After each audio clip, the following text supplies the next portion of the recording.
Esto se materializa cuando decíamos, el evaluador realiza una devolución a su evaluado acerca de cómo está llevando adelante las tareas que el puesto requiere, cómo sus competencias están aportando al negocio de la organización. Esto, como ejemplo, podemos tomar el caso de los docentes de la Universidad Popular, cuando el área académica produce devoluciones acerca de los formularios que, por ejemplo, fueron completando los alumnos. También el contraste de dichos formularios con las propias evaluaciones que realizan desde el área docente, ¿sí? O desde el área académica, respecto a cómo cada uno de ellos está cumpliendo con su labor. Entonces, a partir de ahí nos pueden decir, por ejemplo, a los docentes, que elevemos más el tono de voz, por ejemplo, que pongamos ejemplos en el transcurso del desarrollo de las clases, que, por ejemplo, demos más trabajos prácticos, que los trabajos prácticos los evaluemos de alguna determinada manera, pero vuelvo a insistir que esto no tiene una base de sustentación en caprichos o particularidades de cada superior jerárquico. No, la realimentación o retroalimentación tiene que ver con estrictamente lo que se observa, ¿sí?, de la evaluación del desempeño. De modo tal que todos aquellos desvíos que encontramos entre lo que efectivamente hace un trabajador con respecto a lo que debería hacer, es lo que debe plantearse en esta retroalimentación o realimentación, ¿sí? Eso nos lleva al desarrollo, concretamente, porque aquí yo lo que puedo saber es cuáles son mis puntos débiles, cuáles son mis puntos fuertes, en qué medida tanto los alumnos como los demás colegas, como mi superior jerárquico, resaltan de aquellos puntos que, digamos, de mi desempeño son los más favorables. Es decir, sí, profe, usted llega a tiempo a clases, usted se retira luego de clases, usted responde a todas las consultas de los alumnos, pero usted, como punto débil, le decimos que tiene que tratar de no tirarle tizas por la cabeza a los alumnos cuando responden mal a un concepto. En esta situación ustedes se salvaron porque no les puedo tirar ninguna tiza por la cabeza. ¿O sí?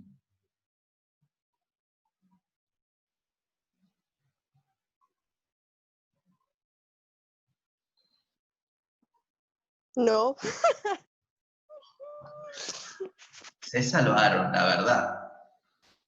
Pero no importa, ya va a llegar tercer año y el año que viene van a estar de vuelta conmigo, así que las tizas estarán ahí disponibles. O sea, no son más tizas, son marcadores. Bueno, ahora son más contundentes. Pero por ahí me pueden decir, profe, mire, trate de contener sus emociones. Sí, profe, sea más tranquilo, sea más pausado. Y de la misma manera podemos plantear para, por ejemplo, un vendedor de vuelta, tomando el mismo ejemplo de una ferretería.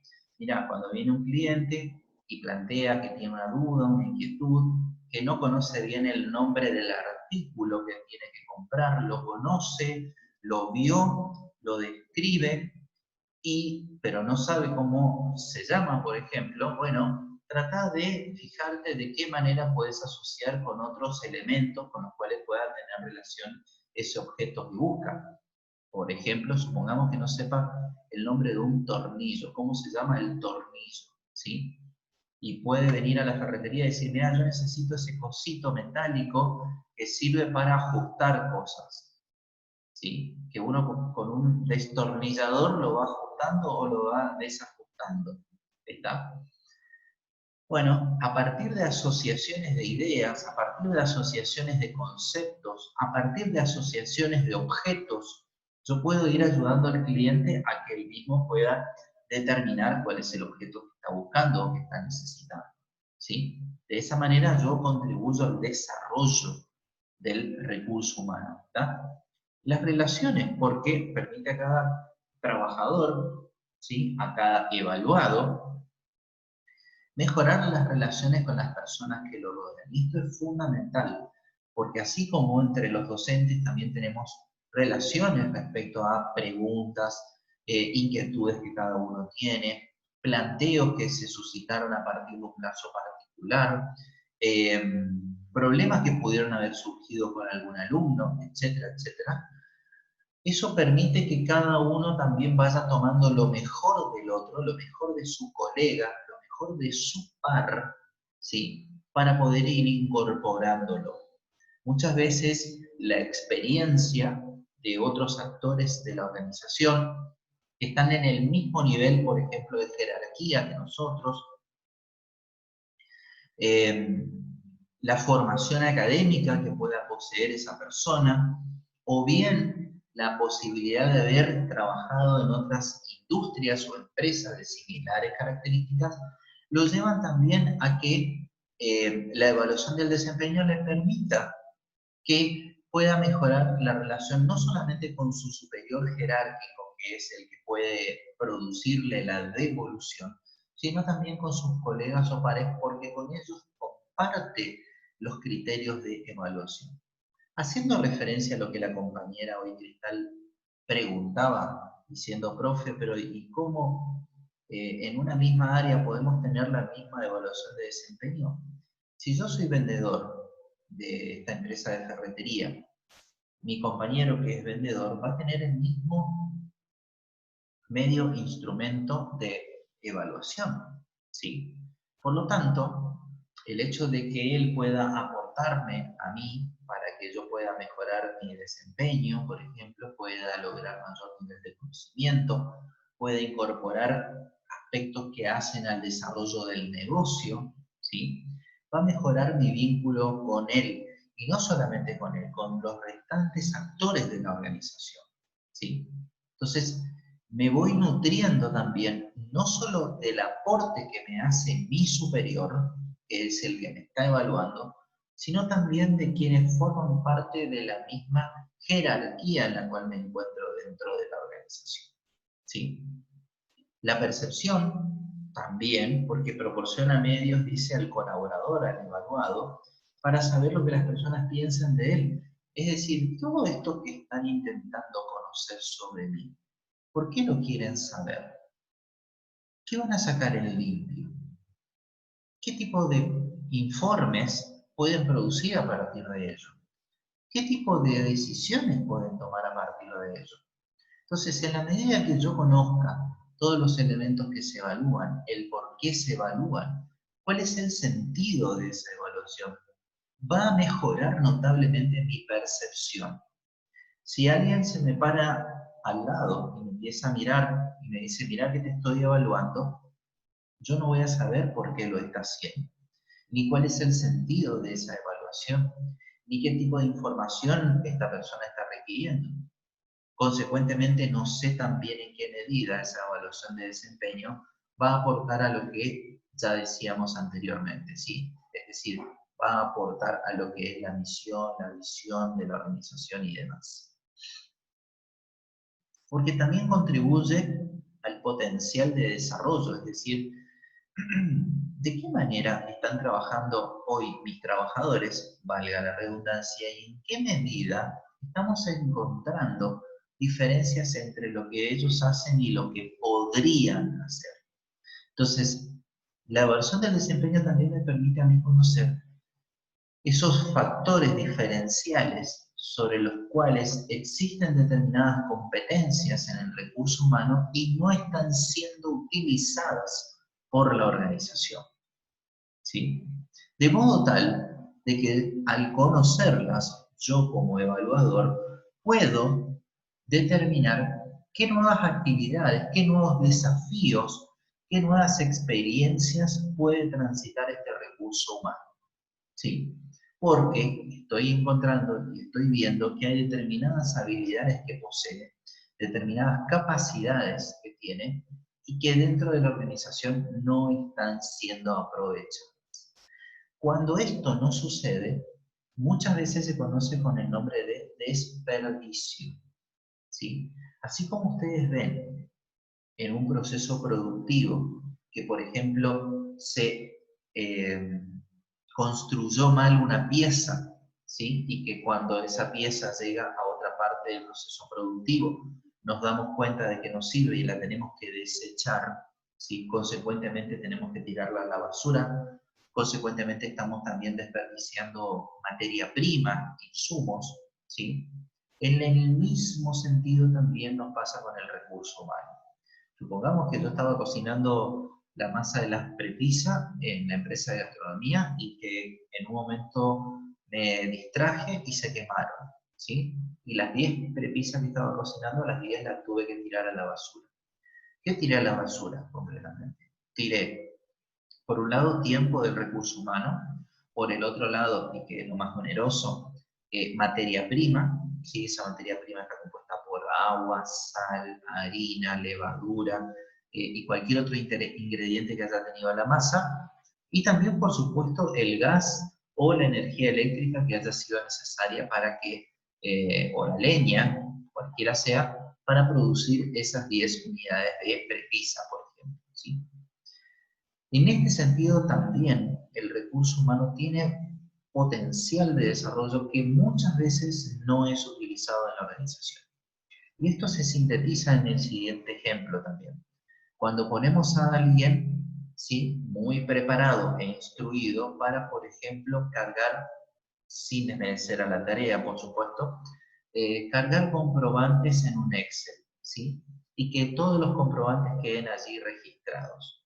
Bueno, la simple tarea de tomar el comprobante y volcarlo en un Excel puede resultar una tarea muy sencilla y sumamente rutinaria y operativa.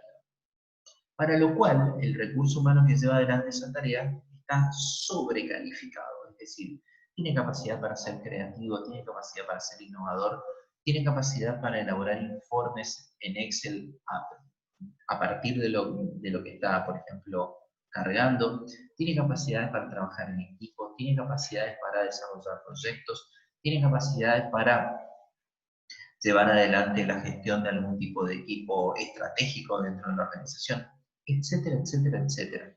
¿Sí? Tiene capacidad para establecer alianzas estratégicas con proveedores, con clientes, con otros actores de la organización que tengan necesidades específicas de la misma. Entonces, fíjense cómo de esa manera estamos observando que a partir de la evaluación de desempeño nosotros podemos encontrar esos diferenciales entre lo que el recurso humano le aporta a la organización y lo que efectivamente le puede aportar.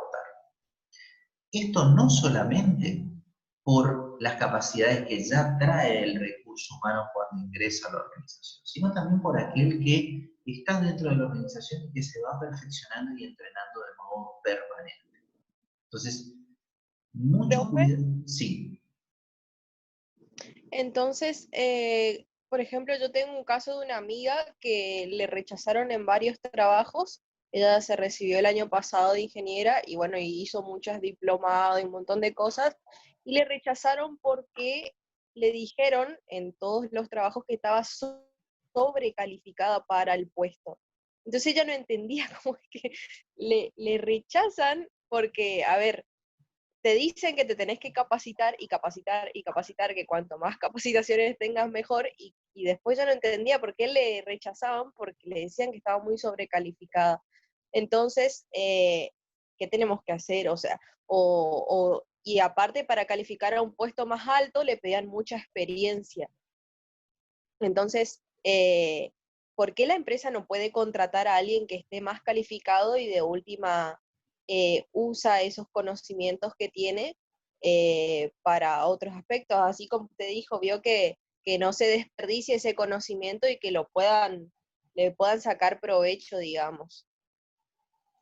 Ahí te planteo, conforme el ejemplo que estás dando, dos situaciones a analizar. Por un lado, el del potencial candidato, ¿sí?, el de tu amiga, que probablemente, no digo que este sea el caso, probablemente se haya presentado barra postulado para puestos de trabajo de naturaleza o de características con tareas muy repetitivas, rutinarias, periódicas, ¿sí?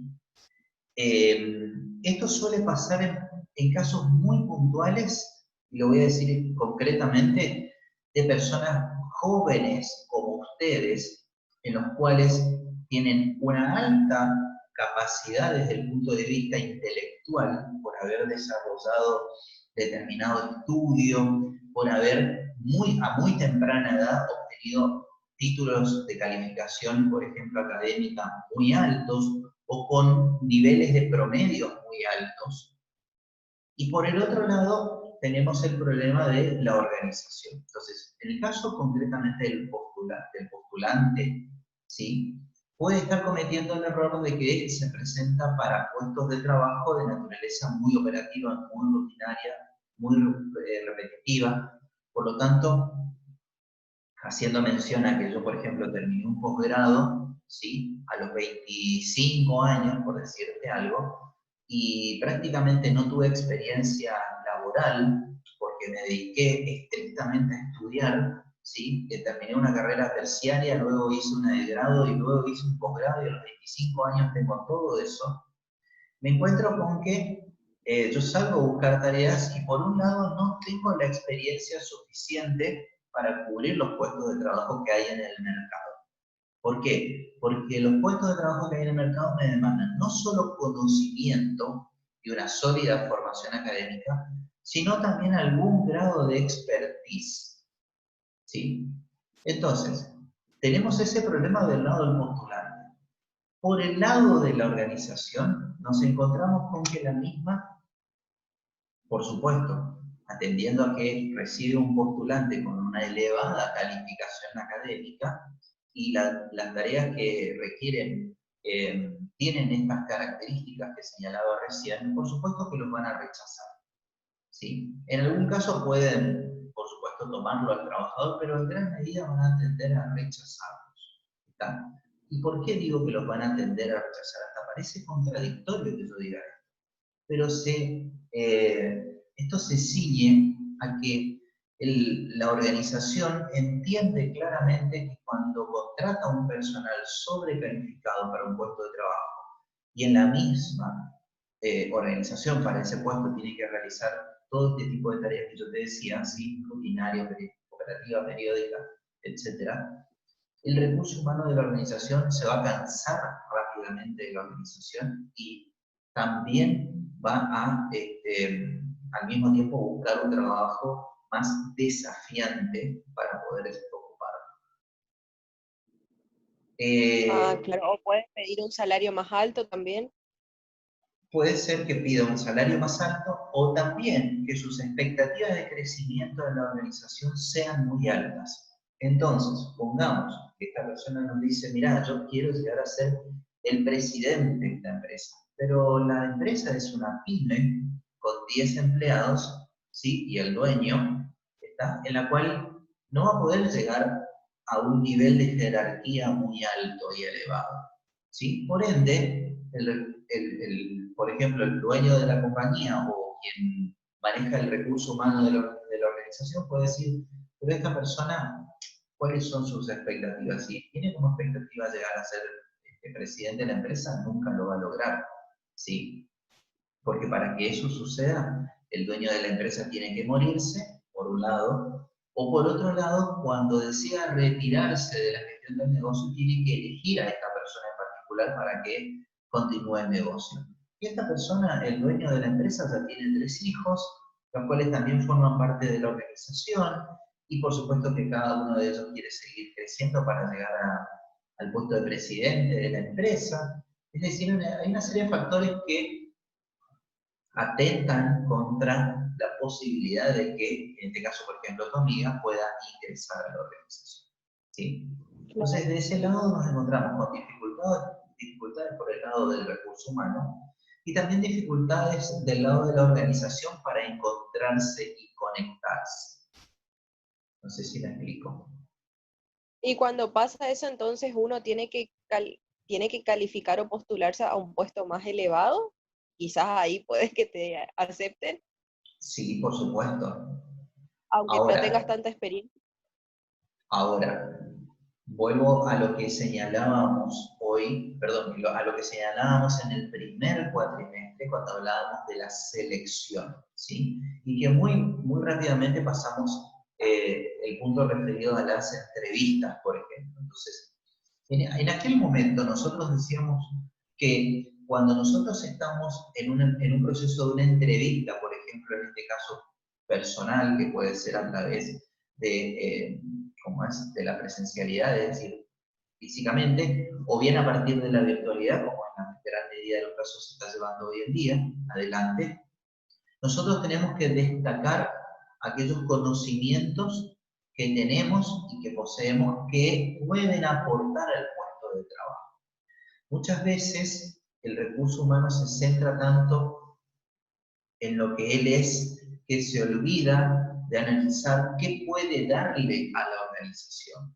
¿Sí? Entonces es ahí donde hay que tratar de buscar el equilibrio entre mi sobrecalificación y lo que la organización está demandando. ¿Sí? Claro. Hay que ser claro y conciso con este punto que voy a señalar, porque es prácticamente imposible que alguien que egresa con estos niveles de sobrecalificación académica rápidamente consiga un puesto de jerarquía elevada dentro de una organización. ¿Sí? Claro. Pero fundamentalmente porque hay varios criterios como los que ya señalamos que lo hacen prácticamente imposible. Pero por otro lado también porque hay un factor que se da sobre todo en la biología, ¿sí? Y esto tiene que ver con la biología no solamente humana, sino también con la biología de las especies en general, que es el crecimiento, ¿sí? Yo puedo haberme recibido en la facultad con muy buenos promedios, o con muy buen promedio, pero yo cuando entré a trabajar en una organización, ¿sí? Ni bien me recibí, estaba en una organización como vendedor, ¿sí? Entonces, ¿pero qué fue lo que me permitió conectar con esa organización? Fue la capacidad de vincular mis aptitudes, habilidades, conocimientos y trayectoria académica con lo que la organización estaba demandando. Entonces, en aquel sentido, cuando hablábamos de la selección, yo les decía, siempre tienen que conectar, siempre tienen que vincular y resaltar lo que la organización quiere con lo que ustedes pueden aportarle a la organización. ¿Sí? Y en ese sentido es ahí donde el reclutador va a poder hacer la relación entre lo que ellos quieren y lo que ustedes le pueden ofrecer. ¿Se alcanza a entender este pequeño ejemplo? Sí, profe, se entiende. Le voy a transmitir. Es un sano Sí, porque concepto. estaba súper indignada. Ok. Los procesos de selección, para quienes no los conocen, suelen ser muchas veces, y esto se los transmito a todos, por ejemplo, no solamente a vos, suelen ser muchas veces traumáticos, suelen ser muchas veces decepcionantes. Hace muy poco tiempo, alguien de mi entorno tuvo una entrevista de trabajo en un call center, ¿sí? Y la expresión que utilizó fue bastante fuerte sobre lo que le resultó esa entrevista. Por supuesto, no lo llamaron. ¿Está? Pero, ¿qué les quiero decir con esto? Esta persona se olvidó de hacer esto que yo les estoy señalando. ¿Por qué? Por un lado, porque su profesión está vinculada estrictamente al deporte, ¿sí? No guarda relación con lo que es, por ejemplo, lo que este tipo de organizaciones demandan, pero más allá de eso, no supo apreciar cómo el proceso de selección se llevaba adelante. Entonces vino muy enojado porque lo entrevistaron, se entrevistaron en grupo, decía cada uno tenía que decir lo que le parecía. Y vos qué dijiste, le digo yo. Y no, yo le dije lo que yo buscaba. Fue bastante duro y no es algo que se recomienda decir, por ejemplo, en este tipo de entrevistas. Y en cambio había gente que venía y decía cualquier pavada. ¿Y qué pavada decía? Le preguntaba yo. Y justamente lo que respondían esas personas era lo más adecuado para el puesto de trabajo y para lo que la organización buscaba. Entonces esta persona también estaba indignada y no le gustó para nada este proceso, esta primera etapa del proceso de selección. Así que fue una entrevista de tipo grupal. Entonces fíjense que muchas veces cuando alguien desconoce hay que explicarle estos detalles para que lo tenga en cuenta y simplemente para que no se frustren en estos procesos de búsquedas laborales, ¿sí? Por las cuales puede atravesar en cada organización por un tipo diferente de estructura, ¿sí? De selección que la organización lleva adelante. No sé si alcancé a terminar de aclarar la idea. Sí, profe, súper bien, yo Bien. entendí re bien. Lo mismo le expliqué, pero era como que estaba muy cegada y frustrada, como porque entré en empresa, ya le rechazaron, no podía creer, me dijo, me voy a ir de este país, te matás ¿Cuántas, estudiando y no conseguís trabajo, re cuántas, enojada. cuántas empresas, ¿Cómo? perdón, a cuántas empresas se postuló? Y a muchas, un montón. A una de Rosario la rechazaron porque dice que vivía, o sea, un poco alejada de la planta y que el colectivo no estaba cerca de su casa, supuestamente. Después otra de Quilmes y otra de Mendoza. Las dos le rechazaron porque estaba sobrecalificada para el puesto que se postulaba para un puesto de junior, eh, digamos, para empezar, digamos. Y bueno, Hay una sola palabra para esto, ¿no? Se y los las otras dice, se los no le dice, llamaron todavía, no. bien, hay una sola palabra para esto, y es paciencia. Paciencia. Sí. Es la madre de todas las batallas ganadas. ¿Sí? Paciencia. Les habla alguien que desde que se recibió y antes de recibirse habrá enviado unos, no sé, 800 currículum. No sé si 800, pero no tengo, no tengo presente la cantidad de veces que he mandado un currículum o que he ingresado a los portales de trabajo, cargado el currículum y enviado a innumerable cantidad de organizaciones. Algunas te llaman, tenés una pequeña entrevista, después no te llaman más, otros te dicen también lo mismo, que estás sobrecalificado, otros te dicen que no estás calificado, otros ni Claro. siquiera te dicen nada, y así nos encontramos con diferentes situaciones. ¿Sí? Así que por eso digo, paciencia significa seguir intentando, no es solamente decir, bueno, listo, tiro la toalla, sino continuar, continuar, y cada vez que recibamos aporte de alguien, tomarlo en este sentido. ¿Sí? Claro. Sí, profe. Gracias. Por nada. Y lo último es la asesoría, porque permite a quien es el superior jerárquico del evaluado, ¿sí? Tener información que le va a servir para brindar como consejo a quien es evaluado. Es un poco lo que estábamos haciendo recién, ¿sí? Con base en todo lo que significa los elementos que nosotros encontramos en la evaluación de desempeño, nosotros podemos aconsejar a alguien. Y es aquí donde la evaluación de desempeño toma fundamental importancia. Creo que de todas las razones que hemos enumerado, esta es la más importante, ¿sí? Porque el recurso humano que es evaluado tiene que tener claro, así como también el superior jerárquico lo tiene que tener en el mismo sentido, que la evaluación de desempeño tiene que servir para contribuir al crecimiento de las personas, ¿sí? Y cuando llamamos crecimiento nos referimos a contribuir a que ese individuo que recibe la actualización, que recibe el consejo y demás, pueda continuar especializándose, pueda continuar creciendo en su puesto de trabajo, ¿sí? Pueda continuar mejorando la tarea que lleva adelante. ¿Sí? ¿Qué beneficios producen? Bueno, fundamentalmente que cubre el desempeño actual, como dice, de las actividades, así como de la consecución de metas y objetivos. Es decir, puedo saber qué es lo que está haciendo, pero también puedo saber en qué medida está contribuyendo a el objetivo del área, ¿sí? Como así también al objetivo de la organización.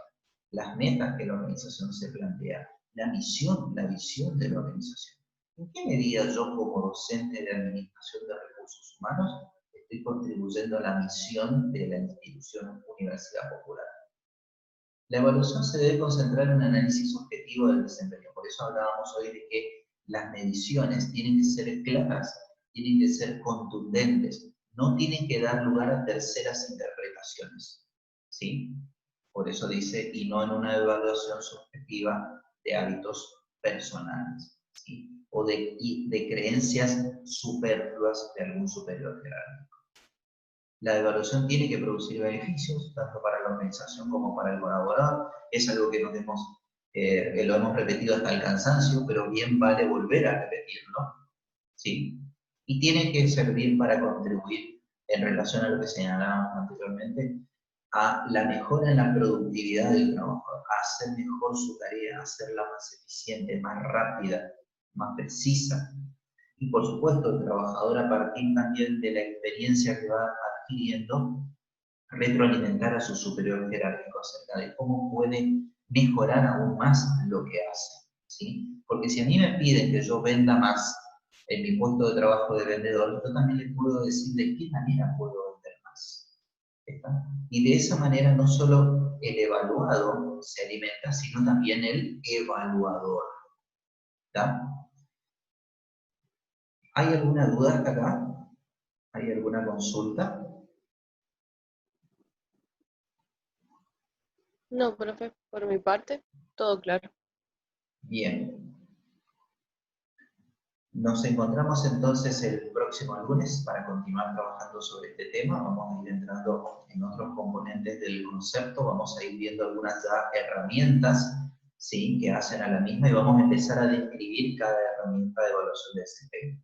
Porque el próximo trabajo práctico va a tener que ver con esto que estamos señalando, ¿sí? Ustedes van a tener que aplicar una metodología específica de evaluación de desempeño. ¿Está? ¿El lunes que viene ya nos va a dar el próximo trabajo o recién el Y siguiente?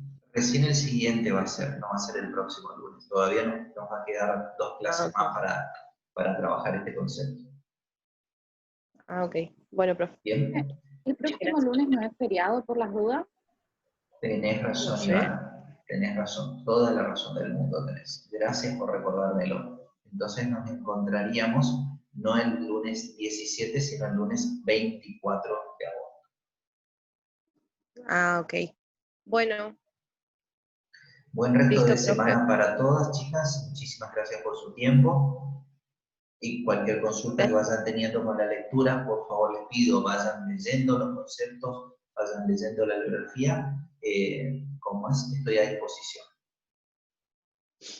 Bueno, profe. Chau, chau. Hasta luego, chicas, buen resto de semana para todas.